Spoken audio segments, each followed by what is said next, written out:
Hi, good day. Thank you for joining me today on this special episode of The Present Mind. Today we are going to be speaking about Autism Spectrum Disorders, which is a disorder which affects young people, and also we're going to have a special guest, Ms. Sarah Suhon from the Autistic Society of Trinidad and Tobago. I'm very happy you were able to join me, so let's get started now. What is autism spectrum disorder? Autism spectrum disorder is an illness related to brain development that impairs how a person perceives others and interacts with them. It can cause problems with communication and social interaction. Why is it called a spectrum? Well, it's called a spectrum because there's a wide range of symptoms and severity. Why is it called a spectrum? Well, it's called a spectrum because there's a wide range of symptoms that persons may exhibit, and the severity varies from person to person. Some persons are what we call low functioning, with low intelligence and problems learning, whereas other persons are high functioning. They may have normal to high intelligence, but they may have problems communicating, adjusting to social situations, and applying what they have learned. What does it mean for a person who has this illness? Well, as they go forward in life, it can mean different things to different persons. Some persons adapt to their illness, and by getting help, they are able to function better in time. Whereas for others, as they enter the teenage years, the behavioral and emotional problems that come with autism spectrum disorder can actually become worse. And there are different timelines for how the illness starts. For instance, a lot of children will show symptoms within the first year. However, other children may develop normally for up to around 18 months, and thereafter they may begin to lose skills that they have previously had. What are some of the symptoms of autism spectrum disorder? They can include decreased eye contact, lack of response when you call their name. They may resist cuddling. They may have a speech delay. They may have repetitive movements such as rocking back and forth or hand flapping. Sometimes they have injurious behaviors such as biting or head banging. They do not engage in make-believe play like normal children. They may be very sensitive to sounds or to the texture of their clothing or their food. Sometimes they could be very, very picky eaters. They may be disturbed by a change in their routine. They may have problems with nonverbal cues, and they may have inappropriate social interactions. What are some of the red flags that you as a parent, a family member, or a grandparent may pick up? Well, by 6 months, if the child does not smile or have a happy expression, if by 1 year the child doesn't babble or coo, if by 16 months the child doesn't say single words, and if by 2 years the child is not using two-word phrases, these may be things to raise an alarm. But what would you do if you have an alarm? You would take the child to their pediatrician for their normal checkups, and the pediatrician will normally assess at every regular checkup for these signs. And if any red flags are raised, they will be referred to a child development specialist. There are no specific medical tests for autism spectrum disorders, but other tests can be done, such as hearing tests and developmental assessments for speech. Genetic testing may also be done.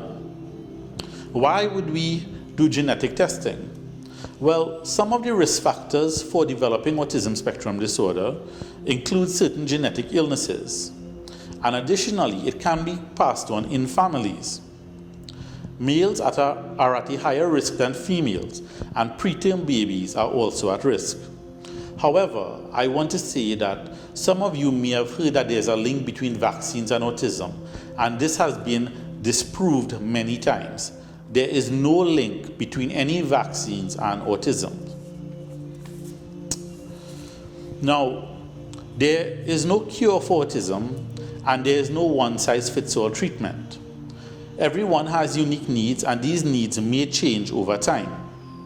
Additionally, persons with autism may have problems such as depression, aggressive behavior, self-harming, and hyperactivity. And these issues would need to be addressed and dealt with separately. We would encourage all parents who have a child living with autism to plan for the future. For instance, when the child gets old enough to go to university or to live on their own, they will need additional support. And always, when dealing with the families, we always speak to them about coping and support. It's very important to keep the records of all your medical visits. Have a trusted team of professionals to guide the treatment. Educate yourself about autism and reject all of the myths that are out there. Look to support groups such as the Autistic Society of Trinidad and Tobago and the other groups that are working with persons living with autism. And finally, make sure that you are engaging in self-care for yourself and your other family members. Living with someone with autism can be very stressful. However, with the support of the professionals and the support groups, these persons can contribute a lot to society and to the family and can live very productive lives. So we're going to take a break now. But when we return from the break, we will be joined by Ms. Sarah Suhan from the Autistic Society of Trinidad and Tobago. She will be letting us know about what the Autistic Society does, what sort of services they provide, and how they can help those who are living with autism. So please stay tuned. We'll be right back after these messages.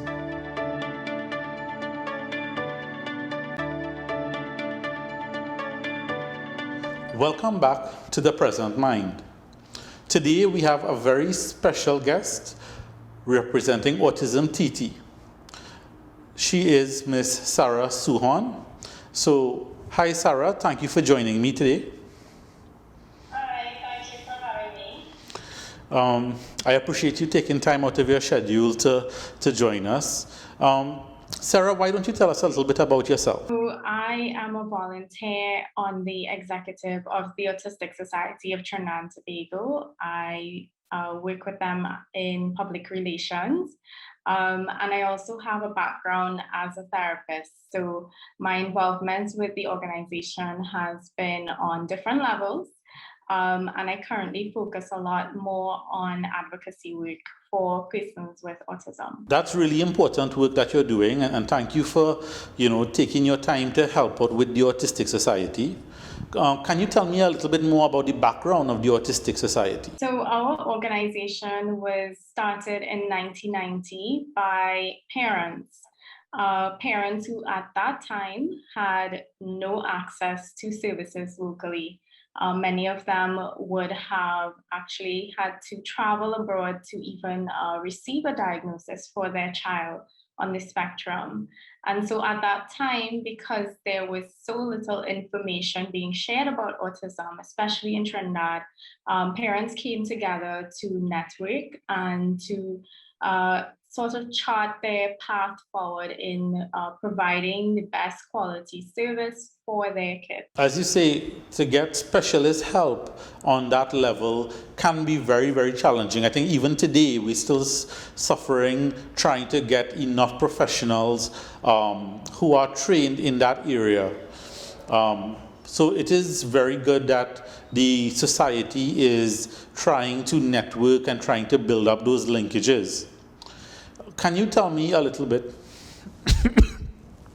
Excuse me. Can you tell me a little bit about the services that the Autistic Society currently provides? So a lot of the type of services that we provide have shifted a bit since the pandemic. We still aim to provide the same type and quality of services, but we actually are working a lot more from a virtual platform. So we do have both children and adult groups, and these groups focus on life skills training, on socialization, on sensory needs, and we do that on a weekly basis. And in addition, we usually meet with parents one-on-one to kind of ascertain what their particular needs might be and try to help them find the best resources possible. So we usually connect people. We connect parents and families with various services, both in the public and private sector that we are aware of. And we also focus on parent training and workshops for parents, for families, for members of the public, even for people who are educators, as a way to create more awareness of autism and to sensitize people on strategies that can work for supporting someone with autism in the classroom or in other settings. So you've touched on some really important points there. So let me just take you back through them one at a time, if you don't mind. The first one is that you mentioned that now, because of COVID-19, you are doing more work on the virtual platforms. How has that been for persons who are living with autism? Are they able to interact adequately via the social platforms, via the virtual platforms? So that's really interesting because many of our members with autism actually gravitate very well to a virtual setting. Many of them are familiar with iPads, tablets, devices, and so they are actually a lot more tech savvy than people think. That being said, though, I mean, the virtual platform isn't for everyone, and we see that across the board in education as well, where not everyone does well in that setting. And so what we have struggled with to an extent is for those who really benefit from that in-person physical time, the quality time that you can spend with someone face to face to form relationships. So how we have tried to really integrate some of those aspects into our virtual platforms is to have music, art, and other ways in which we engage our members virtually to meet those socialization goals while still being able to maintain a safe distance. That's really good. Another interesting thing that you pointed out is that you do a lot of work with parents. We know that an illness like autism is not just an illness of the person, but it does affect the whole family network, the whole family structure. So it is very important that the parents, the caregivers, the guardians, they are educated and they understand what they're dealing with, and perhaps when to seek help, or if the person isn't doing so well, what to do. Yeah, I mean, we work with a lot of parents who are hearing for the first time about autism when their child is diagnosed. So a lot of our initial work with families are around sensitization, helping them to understand that although there is no cure for autism, it's not something that cannot be treated or supported. And we do a lot of work around stigmatization because even for families, it's really hard to accept a diagnosis at times. And so helping parents feel supported and helping them connect with other parents has been really helpful for parents to then feel empowered to support their child and to advocate on behalf of their child. So we do a lot of parent training, like I said, not just around sensitization, but also kind of taking them through some of the developmental challenges that a person with autism may encounter. So for example, we support things like potty training, which can be really difficult. We help try to educate on sensory needs, on behavioral challenges. And we've also been including some workshops that focus more on adolescents and adults with autism because, of course, it's a lifespan condition. Obviously, COVID has changed the way that everyone has had to operate. But we are looking forward to the day when things will kind of come back to a semblance of normalcy. I know that the Autistic Society had, I'll call them two centers for lack of a better word. Could you just tell us a little bit about that? So we do have two main centers. One is located in Point Fortin and the other is in Davide. Now, because of the pandemic, we have tried our best to limit in-person interaction that isn't necessary. So again, we would have focused more on using virtual platforms for interaction. But as we are in stages of reopening at this time, that's something that we will be revisiting, of course, cautiously, because we want to ensure that our parents are safe, that our kids, our members who visit are safe, and also that our staff are safe. So we have been very much in keeping with the guidelines.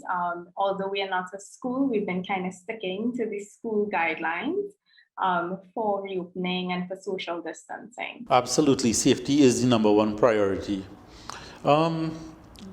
Have you had any reports from any of your members regarding persons living with autism and how they reacted to having to take the vaccine? Or have you heard anything like that? So like any other organization, we have had some really mixed responses. You know, as a member of the executive, I know that on the administrative level, we have encouraged our staff, our family members to get vaccinated, and we actually did some work in collaboration with the Ministry of Health to facilitate that.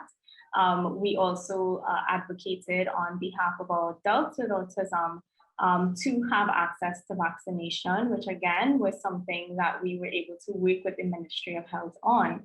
So now that we are having a rollout of vaccination for children, that's again something that we are going to advocate for as an organization. That being said, you know, I do think that, you know, we do have parents who have genuine concerns about how their child may have whether their child may have a response individually. And so we just encourage them to get as much information as possible, you know, speak with their healthcare physician to see what's the best choice for that child. But again, our focus has been on safety. We have been trying to advocate as much as possible for access, equal and fair access to healthcare. And that's something that we will continue to be doing as we move forward. And the reason I ask that question, of course, is because in the past there have been false rumors that there was a link between vaccines and autism. I would like to make it clear that that link has been disproved. It is not at all true. And we can see that the Autistic Society is encouraging its members that this vaccine is safe. So I thought that was a very important message to put forward. Yes. And again, because of those past misinformation, really, we have experienced some caution. So again, our role is not to force anyone to do anything they're not comfortable doing, but to encourage accessing information that is legitimate. Sarah, thank you very much for taking time out of your day to speak with us. I hope we can speak again in the future. Thank you very much and take care. Sure, thanks for having me. Now I would like to present for you a thought for the day. Matt Haig says, mental health problems do not define who you are. They are something you experience. For example, you walk through the rain and you feel the rain, but you are not the rain. What does this mean? Well, to me, it means that mental illness is not all that you are. Yes, you may be suffering from something or trying to cope with something or living with a mental disorder, but there's still a lot of things that you can offer to the world and to those around you. You have a special purpose and you have things that are unique about you. I want to thank you for joining me today on this episode of The Present Mind. Today we spoke about autism and we had Ms. Sarah Suhan from the Autistic Society of Trinidad and Tobago. And she shared with us a lot of very helpful knowledge about autism and about the services that they provide. I hope this information can be of use to yourself or someone that you know. And as we close off this show, I would like to invite you to join me again on the next episode of The Present Mind. And also, I would like to ask you to take care of yourself and each other. Take care.